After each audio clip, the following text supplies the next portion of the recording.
Tu dis que Dieu dit de le servir. Tu n'as pas trouvé une ânesse pour le mettre là-bas. Tu ne lui as pas donné de responsabilités. Quand quelqu'un, pendant son travail, vient servir Dieu là, c'est l'église qui s'occupe de lui. Toi-même là, l'église que tu diriges, ce n'est pas l'église qui s'occupe de toi. C'est l'église qui s'occupe de toi. Pourquoi lui, à son tour, il vient maintenant et puis l'église ne s'occupe pas de lui? Puis c'est toi qui dis que Dieu t'a révélé. Mais moi, je pense que dans le cas de Samuel, c'est Samuel lui-même qui a entendu la voix de Dieu. Hein. Ce n'est pas quelqu'un qui lui a dit Dieu t'appelle. C'est Samuel qui a entendu la voix de Dieu. Et donc, je pense que quand Dieu appelle quelqu'un, il y a une conviction intérieure qui fait que lui-même, il sait qu'il doit servir le Seigneur. Il n'est pas tranquille jusqu'à ce qu'il se mette au service de Dieu. Quand un homme vient servir Dieu, on s'occupe de lui. On lui donne de l'argent pour subvenir à ses besoins.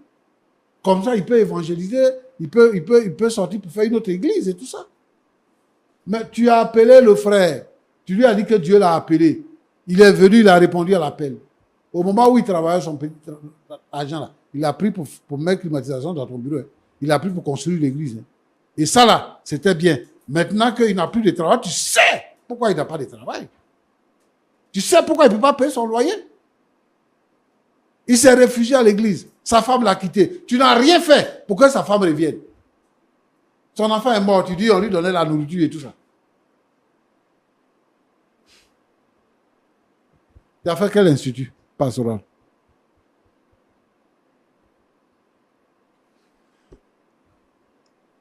J'ai été appelé, ça fait très longtemps. J'ai servi auprès d'un homme de Dieu.